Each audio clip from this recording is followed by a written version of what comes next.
Y vamos a enfocarnos para la predicación de esta mañana en los versículos 13 al 20.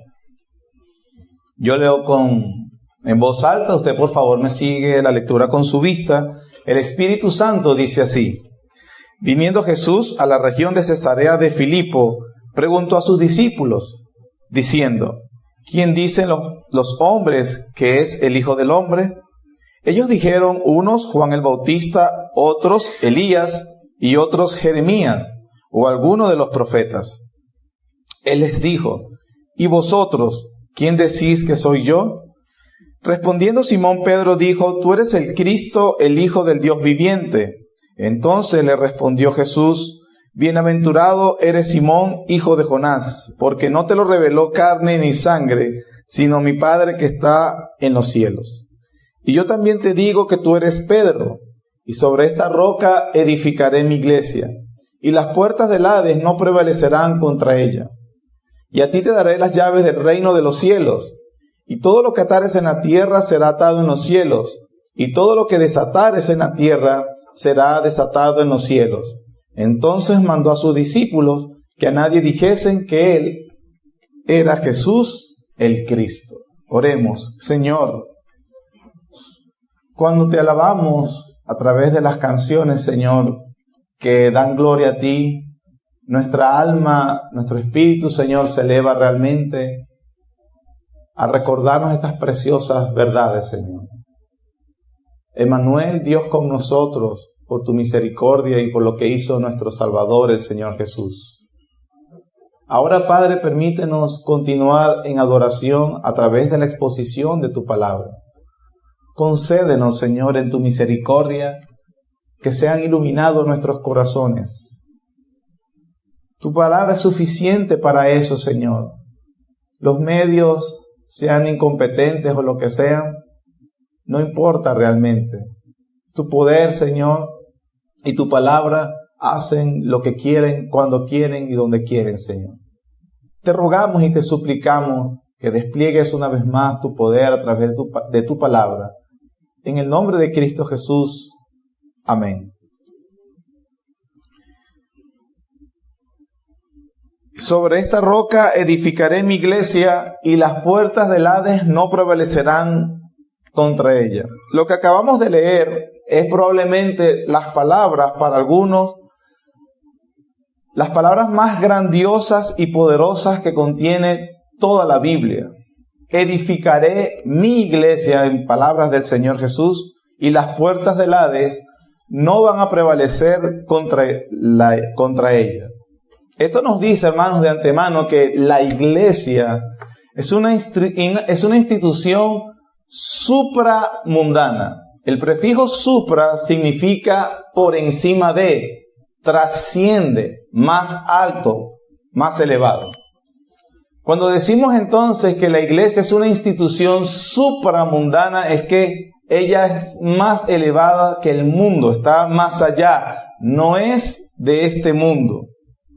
Es una institución celestial que está en la tierra.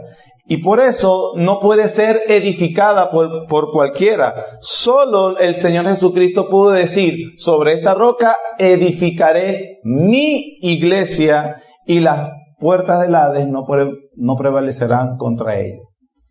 Los hombres, hermanos, realmente usando su inteligencia dada por Dios, su ciencia dada por Dios, su fortaleza dada por Dios, pueden realmente hacer muchas cosas buenas y edificar cosas extraordinarias.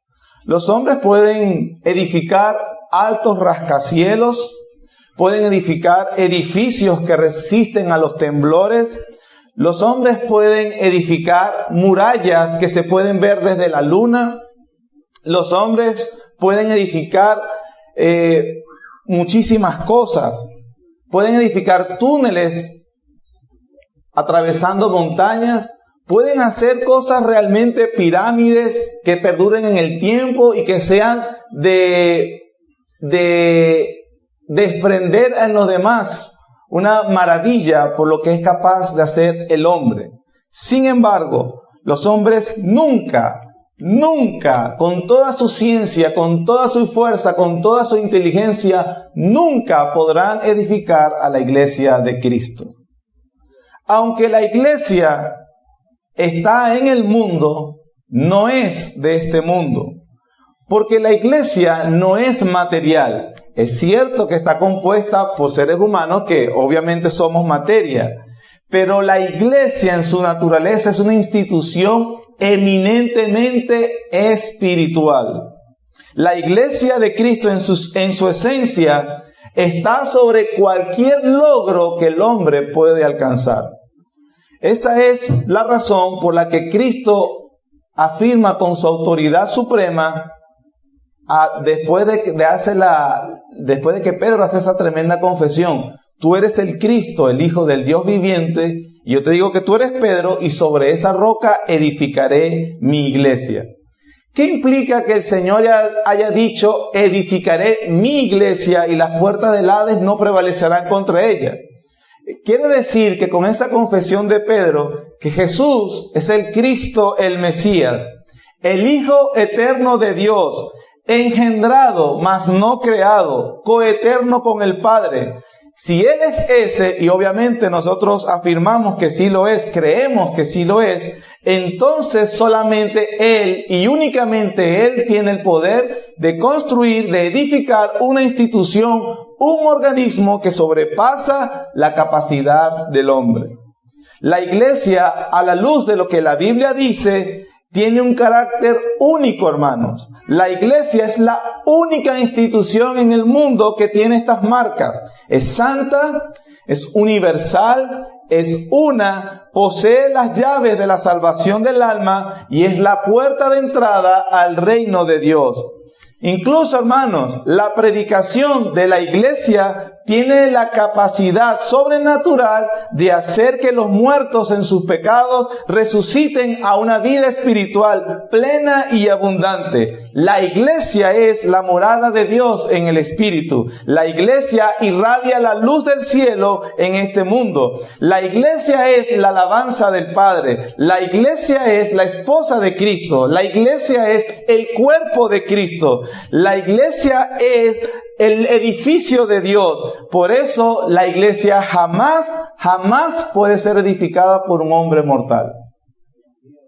Yo edificaré mi iglesia, dijo el Señor. La iglesia entonces, a raíz de las palabras de nuestro Señor Jesús, tiene un origen divino. Fue planeada en el consejo eterno de redención, cuando no existía nada excepto la Santísima Trinidad. Al Padre le plugo diseñar la edificación de una gloriosa institución que llenaría la tierra y manifestaría la gloria de Dios por todas partes. Por eso el Señor dijo: yo edificaré mi iglesia, y es imposible que ni el infierno con todo su poder pueda hacerla retroceder. Y eso, hermanos, las palabras de Cristo deben causar en primer lugar humillación en todos nosotros. Escuchar esas palabras del Señor debe causar en primer lugar humillación. ¿Por qué debe causarnos de entrada una profunda humillación? Porque eso significa que a lo largo de la historia de toda la iglesia es que todo error, toda flaqueza, toda imperfección, todo fracaso que se ha dado en la historia de la iglesia ha sido el resultado de la intromisión humana. Cuando hemos deseado modificar o replantear la construcción o la edificación de algo que solamente tiene su origen en Dios. Entonces, en primer lugar, debe causarnos humillación, pero al mismo tiempo nos debe causar mucho consuelo y mucha seguridad. ¿Por qué, hermanos? Porque cuando Cristo dice: sobre esta roca edificaré mi iglesia, qué bueno es para nosotros saber que Luis no edifica la iglesia del Señor. Qué bueno es saber que David no edifica la iglesia del Señor, porque ellos son hombres mortales incapaces de edificar una institución que tiene su origen en Dios solamente. Si el Señor no hubiese dicho: yo edificaré la iglesia bautista reformada de Barquisimeto, entonces, pobre de nosotros. Porque sería entonces una organización, una institución meramente humana. Pero como Cristo dijo, edificaré mi iglesia, entonces es imposible que ni el infierno pueda contra ello. Todo el que ama a Cristo, confía en Cristo, busca la gloria de Cristo, escucha esa declaración del Señor, yo edificaré mi iglesia, eso lo debe llenar de consuelo y de gozo, pero al mismo tiempo lo debe hacer consciente que él debe estar dentro de la iglesia que Jesús está edificando. Sí o sí. Porque si él está edificando una iglesia, entonces eso nos debe advertir a que yo debo estar dentro de esa iglesia que él edifica. Cuando Cristo dice, edificaré mi iglesia, eso de antemano o implica que está diciendo que hay otras iglesias que él no está edificando. Que haga ese énfasis en ese pronombre posesivo mi. El que ama a Cristo, entonces se cerciorará de que está en la iglesia que Cristo está edificando. Así sea la menos atractiva para la sociedad. Así sea la que tiene el edificio menos hermoso o imponente. Así sea la que toca la música más emocionante que se pueda escuchar. Así sea que tenga a los pastores menos preparados que haya en este mundo. Así sea que sus pastores sean los menos elocuentes, inteligentes, capaces, o que tengan una personalidad súper atractiva, o que su apariencia sea realmente impresionante. Así sea lo que sea, cuando estamos en la iglesia que Jesús está edificando, estamos en el lugar correcto. Hay dos aspectos fundamentales que podemos entender de esta declaración del Señor cuando Él dice, edificaré mi iglesia y las puertas del Hades no prevalecerán contra ella. Es que, número uno, esa promesa del Señor de que las puertas del Hades no prevalecerán contra ella, garantiza la continuidad y permanencia de la iglesia en este mundo. Las palabras de Cristo, esa promesa de Cristo, de Jesús, garantiza la continuidad y la permanencia de la iglesia en este mundo. Y en segundo lugar, garantiza también la pureza doctrinal en medio de este mundo engañador. Cristo garantiza esas dos cosas con estas palabras. En primer lugar, garantiza la continuidad y permanencia de la iglesia en este mundo. Cuando el edificador dice entonces que las puertas del Hades no prevalecerán contra ella, dice que aunque se levanten nuevamente en este mundo miles de sangrientos persecuciones, crueles e inhumanos Nerones que crucifiquen a los cristianos, que los quemen, que los torturen, que los entreguen a la fiera, aunque eso se vuelva a levantar, el edificador de su iglesia dice, yo voy a preservar a mi iglesia y si de ser necesario levantaré a miles de siervos que también con valentía proclamen el evangelio y cumplan el propósito que Dios se propuso al edificar su iglesia. ¿Qué nos quiere decir cuando Cristo dice, edificaré mi iglesia y las puertas del Hades no prevalecerán contra ellas? Debemos entender que, aunque la serpiente antigua nuevamente intente engañar a través de pensadores humanistas que atacan la autoridad, atacan la inspiración, la inerrancia de las Escrituras, aunque eso se levante una y otra vez, el edificador de la iglesia dice que él también seguirá levantando a los suyos que aplastarán la cabeza de estos aliados del infierno. Y como dice Apocalipsis 12, ellos han vencido por medio de la sangre del Cordero y de la palabra del testimonio de ellos y menospreciaron sus vidas hasta la muerte. La iglesia, hermanos, continuará siendo edificada por Cristo, pase lo que pase. Aunque todo el infierno desate todo su poder contra ella, las palabras del Señor Jesús no van a caer a tierra. La iglesia prevaleció, prevalece y prevalecerá hasta que Él venga. Esa es la promesa del Señor Jesús. Es verdad, me pasa, y hablando con otros siervos de Dios, uno se angustia al ver cómo mucha gente, llamándose dentro de la comunidad cristiana, realmente ha perdido el norte en lo que Cristo ha dicho sobre la edificación de la iglesia. Y procurando ser, no sé, más relevantes en este mundo, hacer personas, no sé, más importantes, o aquella mentira que la gente se cree que debo ser más influyente, y todas esas cosas lamentablemente han cambiado lo que es el evangelio y han perdido lo que es la naturaleza de la iglesia, como el Señor lo dice en estas palabras. Lamentablemente o aparentemente comenzaron bien, pero terminan mal, y cambian inclusive la palabra del Señor y cambian el evangelio por charlas motivacionales, psicoterapia grupal, falso evangelio de la prosperidad. Ofrecen sanaciones, ofrecen éxito, y uno se lamenta y se preocupa qué clase de evangelio va a recibir las generaciones que vienen.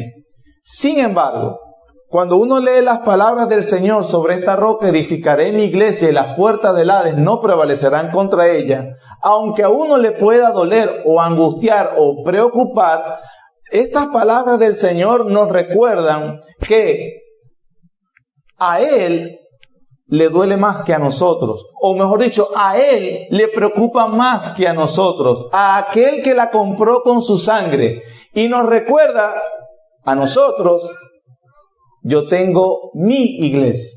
Lo que pasa es que a veces la compara con lo que no es mi iglesia. Y eso es algo que realmente nos debe consolar con estas palabras del Señor.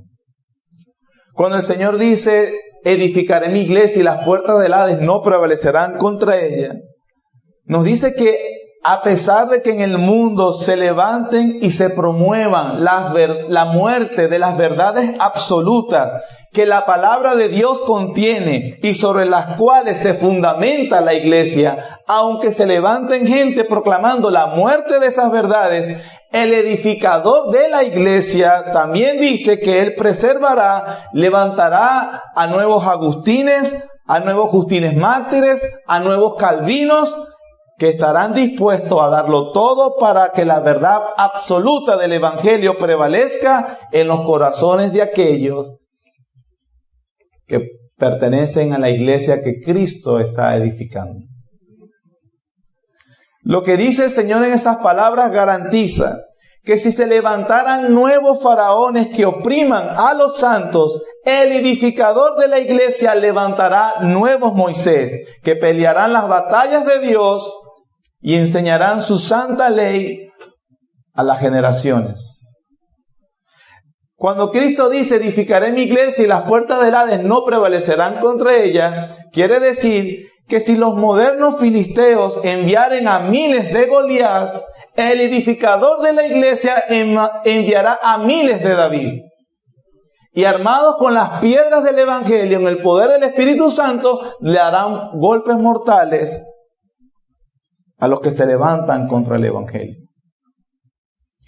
Cuando Cristo dice: edificaré mi iglesia y las puertas del Hades no prevalecerán contra ella, quiere decir que aunque se levantaran otras murallas de Jericó que quieran impedir el avance del reino de Dios en el mundo, entonces el edificador de la iglesia levantará a nuevos Josué que rodearán la ciudad y que tocarán la trompeta del evangelio, si es necesario, 7 veces el mismo día. Mandarán a los levitas del evangelio a que toquen sus trompetas hasta que las murallas caigan y el reino de Dios siga avanzando. Eso es lo que promete Cristo cuando Él dice: las puertas del Hades no prevalecerán contra ella. Lo segundo que también podemos entender de esta frase del Señor Jesús es que esa promesa de Cristo garantiza la pureza doctrinal y práctica de la iglesia. Si recordamos el contexto en el cual se da esta conversación con los discípulos, nos dice el versículo 13, viniendo Jesús a la región de Cesarea de Filipo, preguntó a sus discípulos diciendo, ¿quién dicen los hombres que es el Hijo del Hombre? Recordemos que estamos en esa gira en ciudades que son en su mayoría gentiles. Son ciudades fronterizas de Israel, pertenecen de alguna forma a Israel, pero que están pobladas en su mayoría por gentiles. Cristo se ha alejado un poco del centro, donde está la capital, o de Galilea, donde hay judíos puros, y está en esa gira por ciudades gentiles. En ese periodo que han sucedido varias cosas que hemos visto las últimas semanas, también entonces va a definir o a dar en concreto a los discípulos precisamente qué es lo que se cree de él. Y le pregunta, la gente en general, ¿qué han escuchado? ¿Qué han recogido ustedes? ¿Qué es lo que piensan del Hijo del Hombre?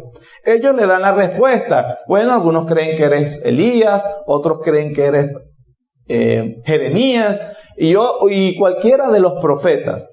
Entonces, bueno, esa es la opinión general que hay acerca del Hijo del Hombre. Esa pregunta es muy importante. Esa pregunta o la respuesta que se da define la eternidad de los hombres. Entonces el Señor Jesús dice, ok, eso es lo que piensa el mundo en general, pero vosotros, ustedes, mi iglesia, ¿qué piensan de mí? Y es donde Pedro precisamente da esta declaración.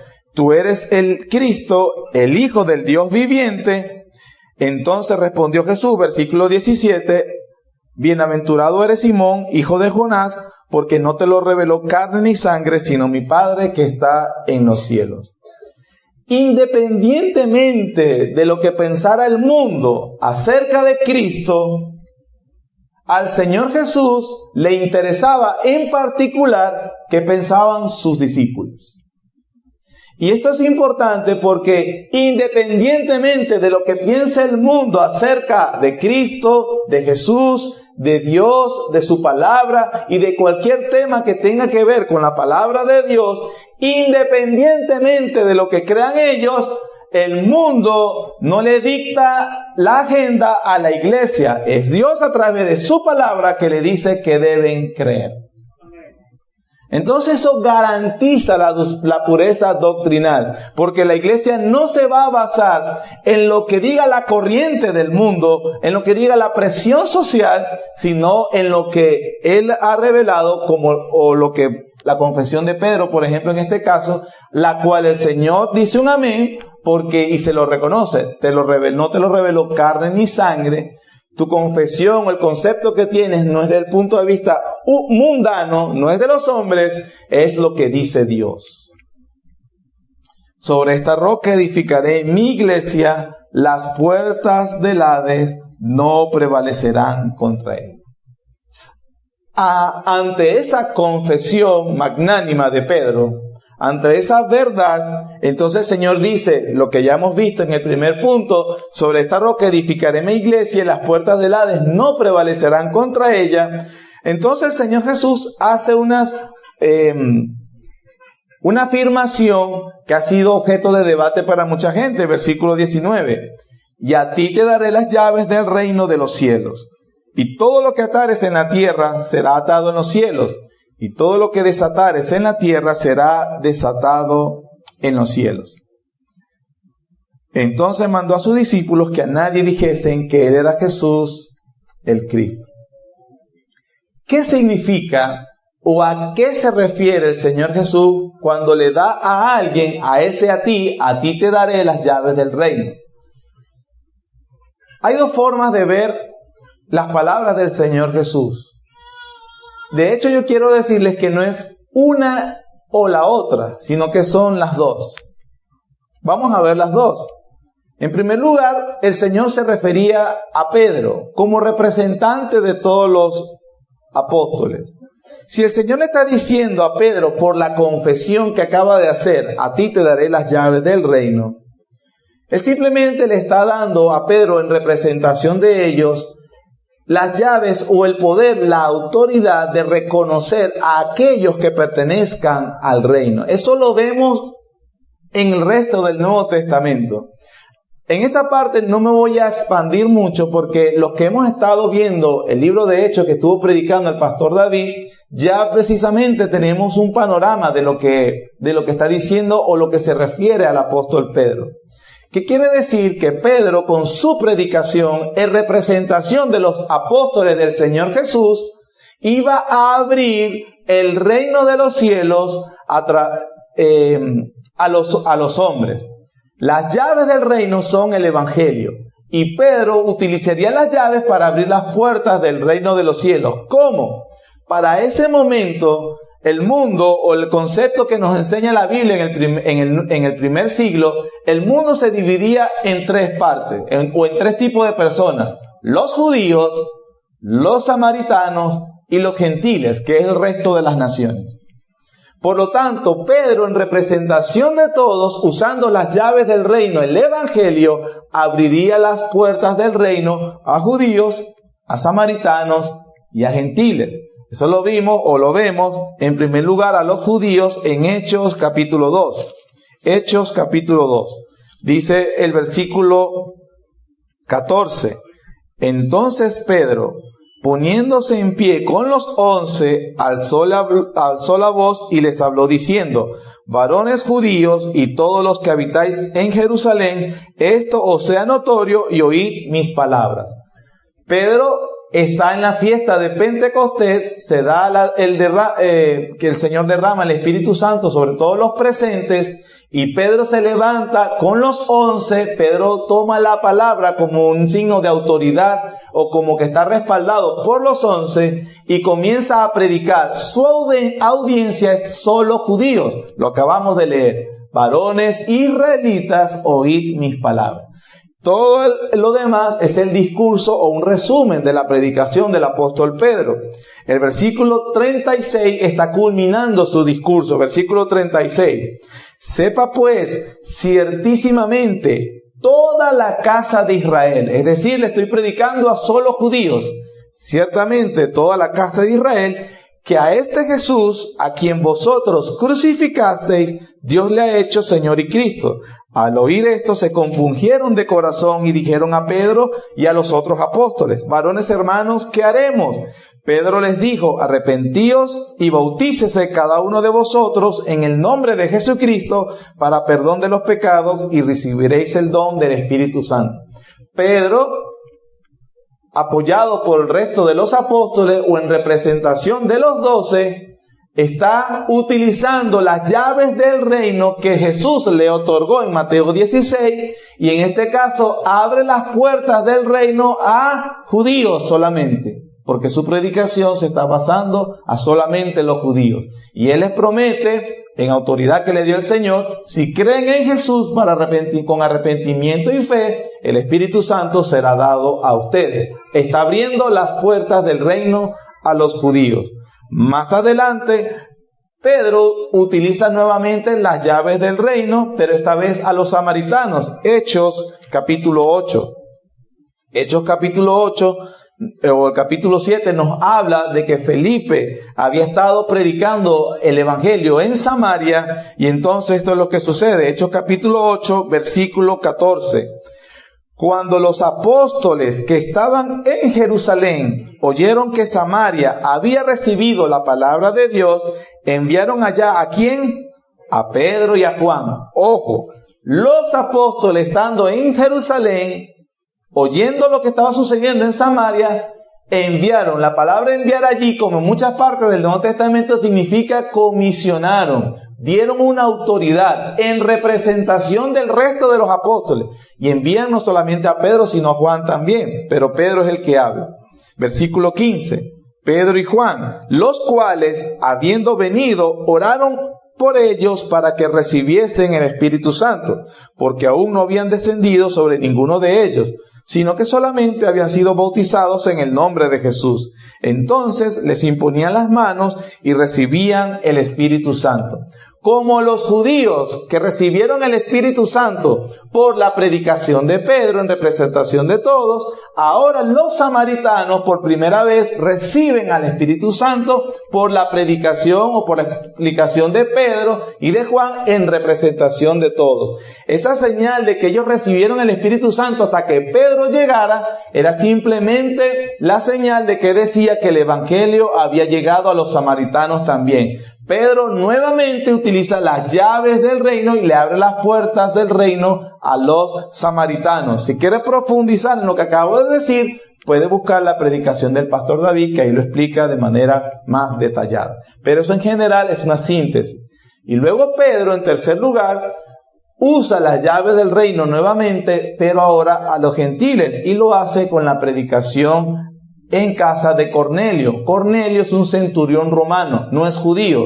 Y en representación, ese evento con Cornelio representa a todas las naciones, a todo aquel que no es gentil. Hechos, capítulo 10, el Señor le dice a Pedro que venga. En el versículo 34, Pedro entiende y dice: entonces Pedro, abriendo la boca, dijo: en verdad, comprendo que Dios no hace acepción de personas, sino que en toda nación se agrada del que le teme y hace justicia. Y allí comienza Pedro a predicarles el Evangelio a Cornelio y a los que están en su casa, y ellos reciben el Espíritu Santo también. Entonces, nuevamente, hermanos, venimos. Las palabras del Señor: a ti te daré las llaves del reino de los cielos. Todo lo que atares en la tierra será desatado en el cielo, o lo que ates en la tierra será atado en el cielo. Simplemente es un lenguaje para hablar de la autoridad que Pedro, en representación de los 12, tendría para abrir, usar las llaves del reino, que esas llaves son el Evangelio, para judíos, para samaritanos y para gentiles. Esa autoridad no la conservó solo Pedro. Esa es la sucesión papal. Tampoco la Biblia enseña. La tuvieron los apóstoles. Juan, Evangelio de Juan, capítulo 20. Y está el Señor Jesús resucitado ya. Evangelio según Juan, capítulo 20, versículo 19. Ya el Señor ha resucitado y se está reuniendo con los discípulos. Y dice: cuando llegó la noche de aquel mismo día, el primero de la semana, domingo, estando las puertas cerradas en el lugar donde los discípulos estaban reunidos por miedo de los judíos, vino Jesús y puesto en medio les dijo: paz a vosotros. Y cuando les hubo dicho esto, les mostró las manos y el costado, y los discípulos se regocijaron viendo al Señor. Entonces Jesús les dijo otra vez: paz a vosotros. Como me envió el Padre, así también yo os envío. Están reunidos los 12. Y habiendo dicho esto, sopló y les dijo: recibid el Espíritu Santo. A quienes remitiereis los pecados, les son remitidos. Y a quienes se los retuviereis, les son retenidos. El lenguaje es muy parecido con lo que está diciendo el Señor en Mateo capítulo 16. Todo lo que atares será atado, todo lo que desatares será desatado. En esta porción, después de la resurrección, dice: a quienes les remitieres, les serán remitidos, y a quienes retuvieres, les serán retenidos.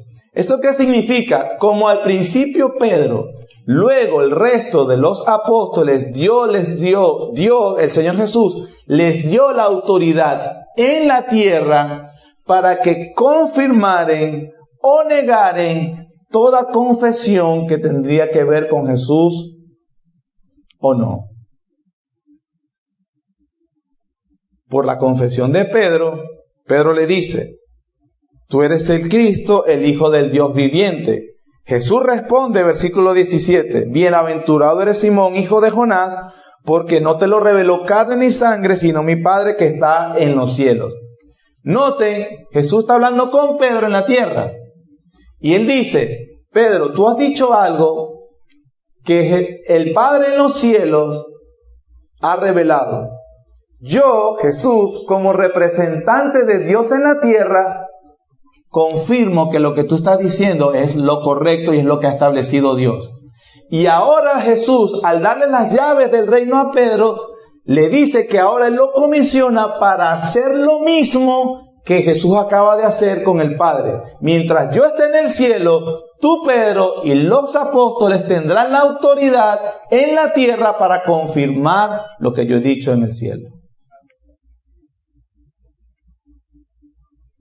Pero eso no es todo lo que nos enseña el texto. El texto nos enseña que esa comisión y esa autoridad se la dio a Pedro.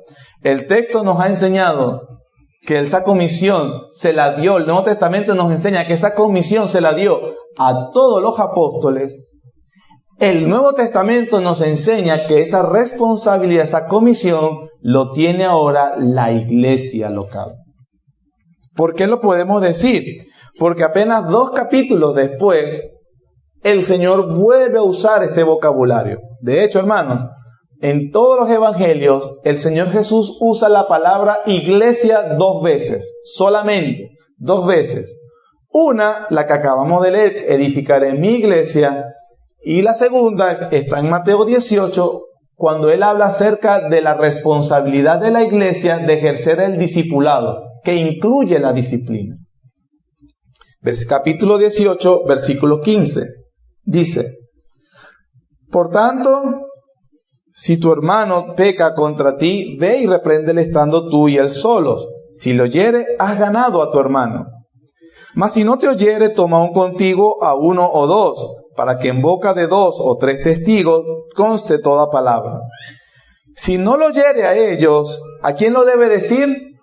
A la iglesia. ¿A cuál iglesia? Solo hay una parte donde Jesús ya habló de la iglesia. ¿Y cuál es esa parte? El 16.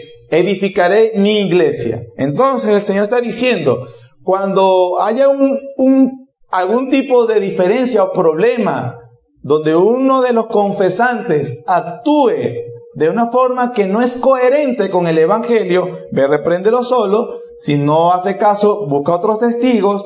Y si no hace caso, dilo a la iglesia. ¿A cuál iglesia? A mi iglesia, ¿cierto? Está conmigo hasta aquí. Y si no oyere a la iglesia, que Jesús dice es mi iglesia, tenle por gentil y publicano. Versículo 18. De cierto os digo que todo lo que atéis en la tierra, vean que es el mismo vocabulario que está hablando con Pedro en el 16.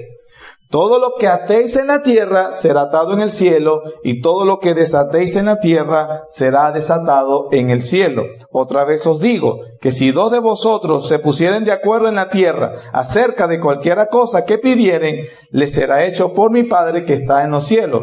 Porque donde están 2 o 3 congregados en mi nombre, allí estoy yo en medio de ellos. Esas palabras están dentro del contexto de la reunión de la iglesia. Los cristianos de forma individual no poseemos esta autoridad. ¿Cuál es la autoridad? La autoridad de reconocer o desconocer que alguien pertenece al pueblo de Dios. De forma individual no tenemos esa autoridad, pero el Señor Jesús, la cabeza de la iglesia, el que edificó su iglesia, sí se la dio a la iglesia. Reunida la iglesia, cuando la iglesia se reúne, el día de la reunión de la iglesia, el Señor está presente en espíritu, es lo que acaba de decir. Si esta reunión es una reunión en el nombre de Jesús, o para la gloria o para la adoración de Jesús, entonces, si Él es verdadero, Él está entre nosotros. No solamente eso, sino que cuando la iglesia se reúne, como lo que estamos viendo, entonces tiene las llaves del reino, unas llaves que le dan la autoridad de como iglesia, como comunidad, reconocer si la confesión de alguien, examinando su confesión, al mismo tiempo su vida, realmente es consistente, y esa persona, la iglesia tiene la autoridad de declarar si está en el reino o no está en el reino. ¿Notas entonces la importancia de la iglesia? En el Nuevo Testamento hay un ejemplo donde se ejerce ese poder también, ya no con Pedro, que ya lo vimos, ya no solamente con los apóstoles, sino con la iglesia, sin que estuvieran entre los 12 que anduvieron con el Señor Jesús. En 1 Corintios capítulo 5 se nos dice que Pablo le escribe a la iglesia y aunque él no puede estar presente físicamente, les dice, hermanos, pero simplemente hagan lo que el Señor nos dio que hiciéramos. Para tratar un caso de inmoralidad dentro de la iglesia, en 1 Corintios capítulo 5, versículo 4, Pablo dice, en el nombre de nuestro Señor Jesucristo, reunidos vosotros y mi espíritu, ¿con qué, hermanos? Con el poder de nuestro Señor Jesucristo. Que lo que significa es que cuando la iglesia se reúne y en la asamblea toma una decisión, la iglesia está ejerciendo la autoridad que Jesús le dio a la iglesia. Entonces, hermanos, el Señor a la iglesia reunida le dio el poder para estar delante de cualquier confesante, examinar su confesión y vida y declarar oficialmente si esa persona verdaderamente es un ciudadano del reino o no.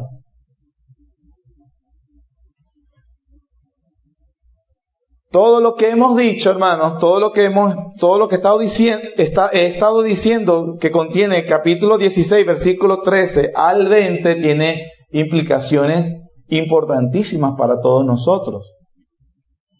Nos ha hablado de la naturaleza de la iglesia y la importancia de la iglesia y el poder y autoridad que tiene la iglesia dados por Cristo su Señor. Aplicaciones. Esto significa, mis hermanos, que por lo que acabamos de ver, toda autoridad religiosa, de la denominación que sea, con la habilidad que quiera tener, con todo el reconocimiento humano que posea este ser o esta institución en representación de quien quiera, dice, inclina a la gente, o sus declaraciones son en menoscabo, en detrimento, en menosprecio de la iglesia de Cristo, es del diablo. Todo, sea quien sea, toda institución religiosa que hable de la iglesia, porque lamentablemente uno lo escucha, personas hablando de la iglesia de una forma que menosprecia, que no le da el valor, que no la reconoce, que no vive bajo lo que el Señor Jesús acaba de enseñarnos, es del diablo, no es de Dios. Cristo tiene a su iglesia y las puertas del Hades no prevalecen contra él. Eso como institución religiosa. Hombre, persona, lo que usted quiera. 2, toda autoridad en este mundo, llámese gobierno, Estado, rey, sociedad, lo que sea, que menosprecie el concepto de la iglesia y que no reconozca la autoridad de esta institución que no tiene su origen en el mundo, sino en Dios, es del diablo y no puede ser escuchada. Toda institución política de autoridad, llámese quien se llame, sean de derecha, sean de izquierda, sean del centro, sean de lo que sean, que no reconozca y pretenda ir por encima, a la par de la iglesia, es del diablo. No puede ser escuchada. Cristo edificó su iglesia. Las puertas del Hades no prevalecerán contra ella. Eso en general. Permíteme que lo aplique más personal, hermano. Con lo que hemos dicho entonces y lo que dice el resto del Nuevo Testamento es que el Nuevo Testamento, hermanos, no sabe nada. El Nuevo Testamento, sin temor a equivocarnos, podemos asegurar, el Nuevo Testamento no sabe nada de cristianos sin iglesia. Eso no existe.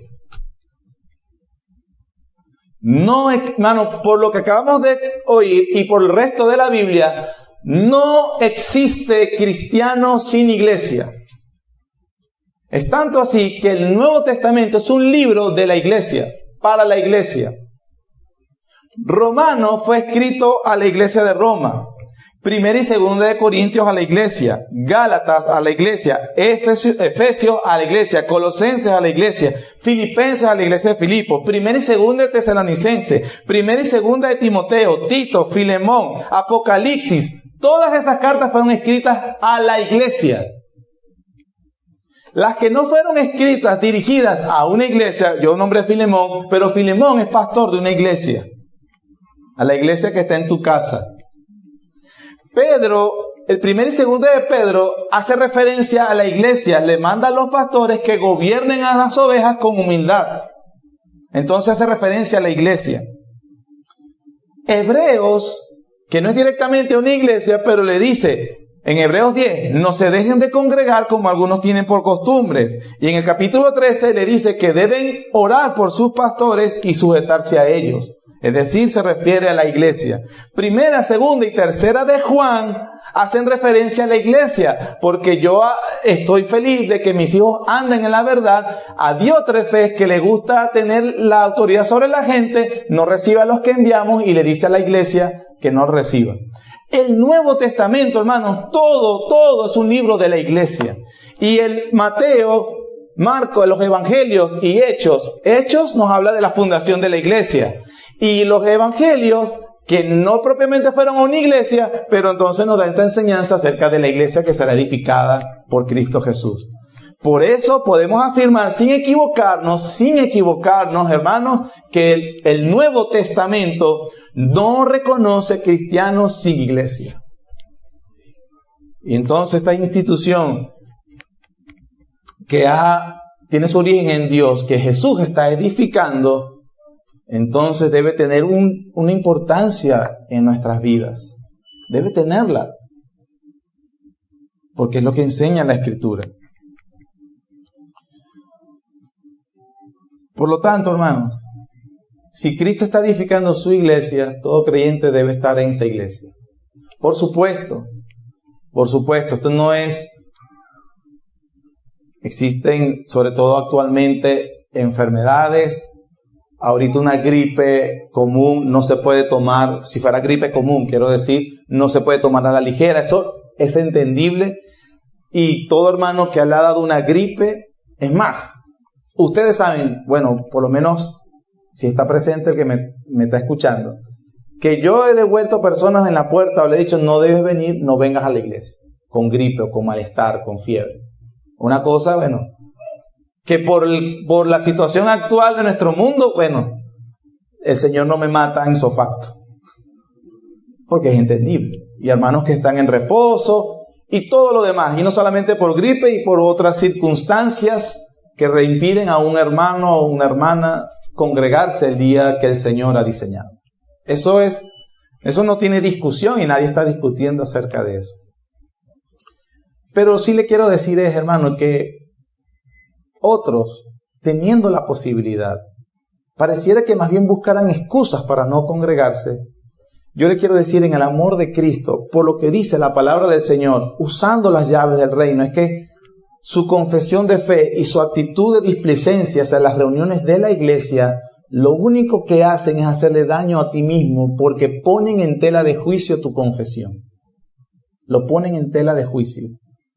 Es muy cuestionable alguien que no aprecia la cosa que Cristo está edificando en este mundo y a que Cristo le dio las llaves de autoridad. Por lo tanto, la membresía de la iglesia es fundamental para el creyente. Es cierto que la iglesia no nos salva el Señor Jesús, pero la demostración o evidencia que Él nos ha salvado es que Él nos ha injertado en su cuerpo. Por lo tanto, también sé de muchas personas que asisten con nosotros y no son miembros de nuestra iglesia. Y también entendemos, como hemos conversado personalmente o con el pastor David, que para ser miembros de una iglesia se necesita un tiempo prudencial necesario para evidenciar de que esta es la iglesia que Cristo está edificando. Cada uno de los que estamos sentados tenemos derecho y responsabilidad dada por Dios que realmente, a través de la predicación, a través de la vida de los miembros, esta es una iglesia que Cristo está edificando. Por lo tanto, debo ser cuidadoso para yo decidir hacerme miembro de una iglesia, según la Escritura y lo que me dice el Señor. No debo buscar una iglesia que está más cerca de mi casa, debo buscar una iglesia que está más cerca de la Biblia. Y ahí entonces, en paz, en mi responsabilidad que el Cristo, mi Salvador, me impuso, debo unirme a una iglesia local. Ahora, tú puedes, si tienes derecho, a no hacerte miembro de esta iglesia local. No hay ningún problema, eso no cuestiona tu salvación. Pero como pastor de esta iglesia, te quiero exhortar y animar que, no quieres ser miembro de esta iglesia, debes, amado hermano, amada hermana, si eres cristiano, debes procurar hacerte miembro de una iglesia. No puedes dejar tu situación al aire libre. Tú no eres tú solo una iglesia. Cristo no te dio esa potestad. Cristo te une a una comunidad de creyentes de manera formal y pública. Por lo tanto, es cierto que tú puedes decidir no ser miembro de esta iglesia y gloria a Dios, no ha pasado nada con tu salvación, pero por la coherencia de tu confesión y de tu vida, si eres cristiano, yo te animo a que debes buscar una iglesia a cual serte miembro. Su situación no puede estar así en el aire. De otra manera, la única institución en la tierra que Cristo dejó para que certificara la conversión de alguien en su iglesia local. Y nosotros no podemos darnos no es algo que se nos está permitido hacer, no pertenecer a una iglesia. Entonces, como pastor de la iglesia, te quiero decir, no quieres, por las razones que sean, no quieres o no puedes ser miembro de esta iglesia, gloria a Dios, usted debe ser miembro de una iglesia. Sin embargo, a los que de alguna forma nos han manifestado ese deseo, pero todavía no son miembros, estamos en ese proceso de aprender, de conocernos y de, a través de la predicación de nuestras vidas en el Señor, dar evidencia de que sí es una iglesia que Cristo está edificando. Así que, hermanos, esta declaración, como dije al principio, es una de las declaraciones del Señor Jesús más importantes de toda la Escritura. Cristo está edificando su iglesia y es nuestro deber estar dentro de ella, apreciar de ella. La predicación de la iglesia, porque dice Pablo que a Dios le agradó salvar a los creyentes por la locura de la predicación. Significa, hermanos, que el medio principal, una vez que los cristianos son salvos, el medio principal de dar más gracia a los creyentes, Cristo instituyó en su palabra, 1 Corintios 1, que es la predicación. No es el único, es el principal. Eso nos dice que nosotros debemos estar atentos a cualquier momento que se va a reunir la iglesia para la predicación, para que la gracia del Señor sea alimentada en mi alma y yo sepa cómo vivir, obtener el poder que me ayude a vivir en este mundo. Y en último lugar, para aquellos que nos visitan, yo le he dicho que la salvación no la tiene la iglesia, la tiene Cristo, pero es a través de la predicación que ofrece la iglesia. Nosotros como iglesia, en este momento que se me da a mí el privilegio por misericordia y gracia de predicar su palabra, te podemos ofrecer con toda la autoridad que nos da el cielo, perdón de pecados y si vienes en arrepentimiento por Cristo Jesús, a Cristo Jesús. Si te arrepientes y crees en Jesús como tu Salvador, tenemos la autoridad dada por Él mismo para ofrecerte el perdón de pecados y la vida eterna por creer en Jesucristo. Eso es lo que dice Él en su palabra. No rehuses su invitación. No es para siempre. En algún momento se cerrará la puerta. Quiera el Señor obrar en tu vida. Gracias, Señor, te damos por el privilegio que nos das de estar en medio de tu iglesia, Señor. Una institución que, como Cristo mismo afirmó, no es de origen mundano, no es por edificación de los hombres, sino que la has edificado tú, Señor, con tu poder, a través de la confesión correcta de quién es nuestro Señor Jesús y lo que vino a hacer en este mundo. Gracias, Señor. Nos has salvado de pura gracia. Ninguno de nosotros lo merecía, pero tu misericordia ha sido para con nosotros en llamarnos y ser parte de tu iglesia santa. Señor, ayúdanos como iglesia a funcionar para lo que nos has llamado a ser, a evitar la presión del mundo, Señor, a evitar la presión de Satanás, a resistir la presión de Satanás o de los demonios o de lo que sea, Señor, sabiendo que las puertas del Hades, por tu promesa, no pueden prevalecer contra tu iglesia. Señor, ayúdanos a conservar ese estatus de pura gracia, Señor. Y también llama a aquellos que tú deseas y hazlos miembros de tu iglesia que estás edificando en la tierra. En el nombre de Jesús. Amén.